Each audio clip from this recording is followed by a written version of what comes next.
네, 보신 것처럼 문재인 대통령이 경찰을 따로 지목해서 인권경찰 얘기를 했고 결국 검찰개혁 과제인 수사권 조정에 사전 작업에 나선 것이라는 분석입니다. 이와 관련해서요, 관련 법안도 발의를 했고 경찰 출신이기도 한 민주당 표창원 의원의 얘기를 직접 들어보도록 하겠습니다. 스튜디오에 나오셨습니다. 어서 오세요. 안녕하세요. 네. 청와대에서 경찰을 지목해서 어제 한 말이요. 네. 수사권을 넘겨받을 준비를 해라. 이런 시그널이다. 네. 어떻게 보셨습니까? 네, 그렇게 읽혀졌고요. 물론 인권 부분은 꼭 수사권만이 아니라 하더라도 반드시 경찰이 개선해야 할 과제였죠. 네. 하지만 검찰의 문제가 워낙 심각하다 보니까 그 개혁의 일환으로 오랫동안 논의되던 수사권의 조정. 그런데 경찰 역시 국민들의 신뢰를 그다지 받지 못하고 있는 상황이다. 네. 그러므로 경찰이 먼저 인권 그리고 부패 척결, 합리적인 법 집행 이런 부분에 대한 준비를 해야만 예. 아마도 국민께서 수사권 조정에 대한 것들을 받아들여 주실 것이다. 이렇게 저는 읽고 있습니다. 예, 그러니까 경찰 개혁도 이제 포함이 되는 겁니다. 네. 검찰 개혁뿐만이 아니라 네. 사실 이제 독자적인 수사권, 그 영장 청구권 확보 이거는 이제 경찰의 수건이기도 했고 이게 뭐 상당히 오래전부터 이제 시작된 문제 아니겠습니까? 그렇습니다. 구체적으로 거론이 됐던 거는 2004년 노무현 정부 때 네. 관련해서 이제 그 협의회가 이제 발족이 되면서 본격화되기도 했는데 수사권, 기소권 분리 이 문제가 원론적으로 어떤 문제부터 이게 시작이 된 건가요? 가장 가깝게는 검찰의 셀프 수사, 검사들이 비리에 연루되고 우병우, 진경준 계속 사례가 있었지 않습니까? 김학의 전 법무차관. 그런데 그때마다 무혐의 혹은 불기소 이렇게 되면서 제19 감싸기 문제가 나오고 왜 이렇게 되었느냐 들여다봤더니 검찰이 수사도 직접 하고 예. 경찰의 수사도 지휘하고 기소도 독점하고 있고 기소 재량권도 가지고 있어서 마음대로 기소할지 말지를 결정을 하고 이런 상태다 보니 도대체가 정의라는 것은 구현되지 않는다. 특히 검찰과 관련된 사건, 검찰이 봐주는 뭐 재벌이나 돈 많은 사람 혹은 권력자 이런 자들의 범죄 의혹에 대해서는 수사가 이루어지지 않는다. 이것이 가장 첫 출발점이고요. 그다음에 두 번째는 국민들 입장에서도 범죄 혐의라는 것은 사실 사소한 것들도 많습니다. 친구나 이웃끼리 폭행 시비가 붙어도 범죄 수사를 받게 되는 것이고요. 그런데 그때마다 이중 수사를 받는 것이거든요. 현재의 네. 제도하에서는 경찰에서 수사를 다 해도 반드시 검찰에서 또 수사를 받게 되어 네. 있습니다.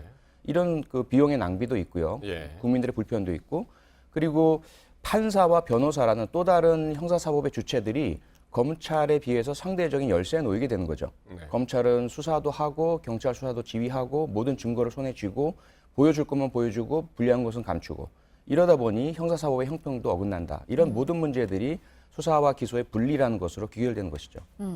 그러니까 그동안에 있었던 문제에 대해서 말씀을 해주셨는데 이 질문도 역시 같은 답변일지도 네. 모르겠지만 그러면 수사권이 조정이 되면 어떻게 바뀌는 겁니까? 가장 중요한 것은 경찰이 검사의 지휘를 받지 않고 수사를 할 수 있게 됩니다. 그리고 검사는 기소를 하면서 공소 유지에 집중을 하게 되고요. 그러면서 기소를 해야 하는데 경찰의 수사가 미진하다든지 혹은 잘못된 수사라고 보여진다면 이 부분에 대해서 문제 제기를 할 수 있게 되는 것이죠. 그래서 조금 더 균형 잡히고 견제가 이루어지고 독자적인 기능을 수사와 기소가 나눠서 행하게 되는 그런 네. 제도가 되는 것이죠. 예. 그래서 어제 인권 친화적인 경찰을 구현하는 방안을 경찰 스스로가 먼저 마련을 해야 된다. 그 수사권 조정 문제는 대통령 공약 사항이기 때문에 꼭 해야 되지만은 앞서서 이런 거를 경찰들이 먼저 해야 된다. 네. 그렇게 얘기를 했는데 그러면서 한 얘기 중에 하나가 행정경찰이 수사경찰에 개입하지 못하도록 내부 대책을 마련해야 된다. 네. 이 부분이 무슨 얘기인지를 이해를 잘 못하고 있어요. 아, 예. 행정경찰하고 수사경찰 말이죠. 개입을 하지 말아야 된다. 이 네. 경찰관의 숫자가 네. 의경을 제외하고 11만 명 정도입니다. 그런데 그중에서 우리가 흔히 보는 교통경찰이라든지 파출소나 지구대 경찰관들 이런 분들 수사를 직접적으로 행하지 않는 경찰관의 숫자가 9만 3천 명 정도가 됩니다. 예. 그러니까 대부분 훨씬 많은 숫자이죠. 네. 수사를 직접 행하는 분들은 2만 7천 명 정도이죠.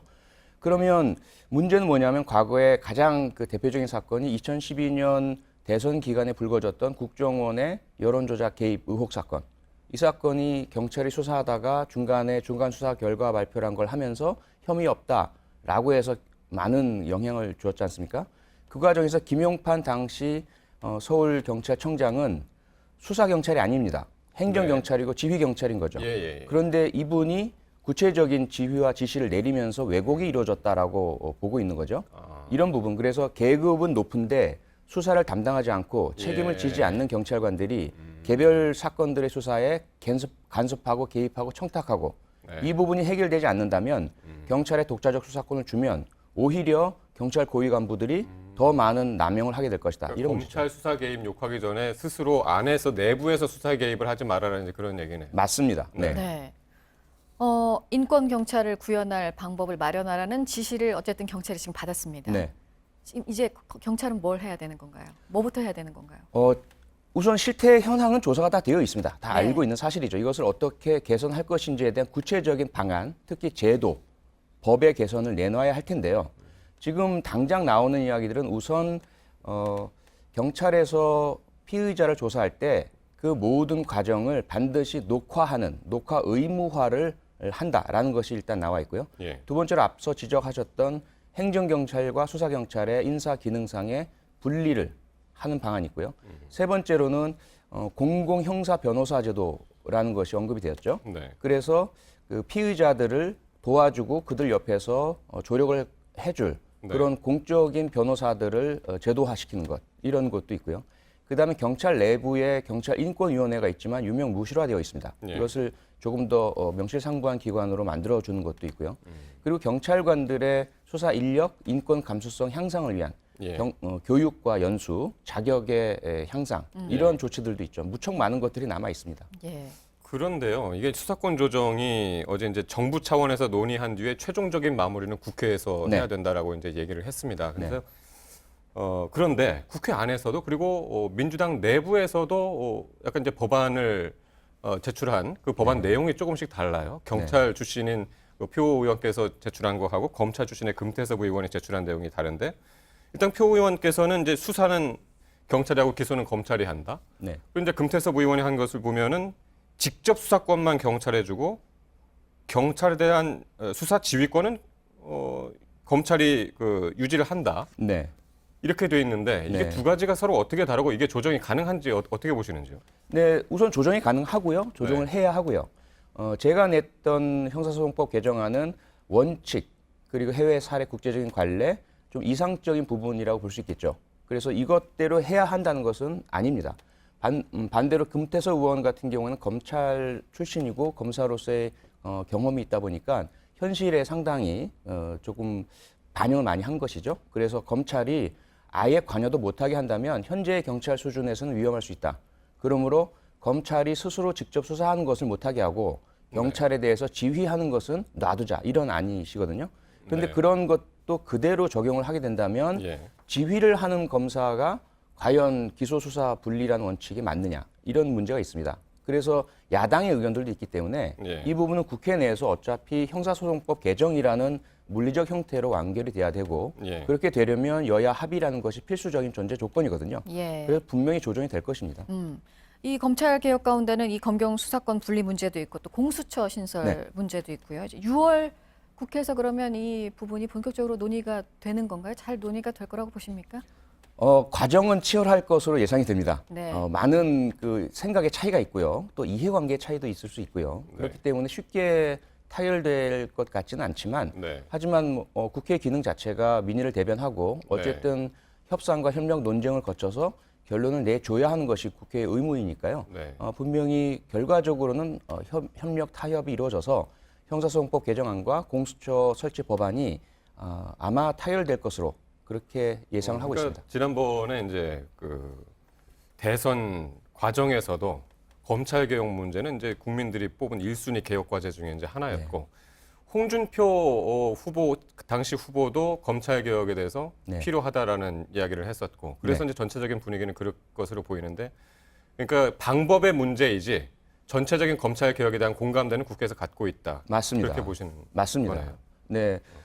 지금은 과거가 다르지 않습니까? 네. 국회나 정치인들이 국민 의견과 전혀 달리 별도의 밀실 정치를 할 수 없는 그런 현실이고요. 말씀하신 것처럼 대선 과정에서 어떤 언론사도 예외 없이 다 가장 국민들이 과제 1순위로 꼽았던 것이 검찰 개혁이었고요.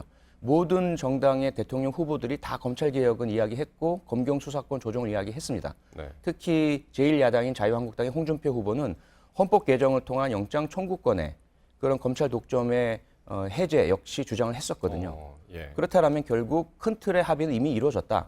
문제는 그 디테일, 구체적인 부분에 있어서의 이론, 조정을 어떻게 할 것인가 이것만 남아있다고 볼 수 있습니다. 네. 그런데 이제 우려를 하는 부분은 뭐 공수처 신설은 될 수 있겠지만 이 검경 수사권 조정 부분은 이번에 성공을 과연 할 수 있을까? 이번 정부는 다르리라고 보십니까? 근데 가장 큰 우려입니다. 네. 우선 공수처라는 것은 기관 자체가 좀 작은 기관이고 반대 의견이 있긴 해도 우선 그 전에 박영수 특검의 그 모습에서 국민들의 어떤 지지 환호도 많았고요.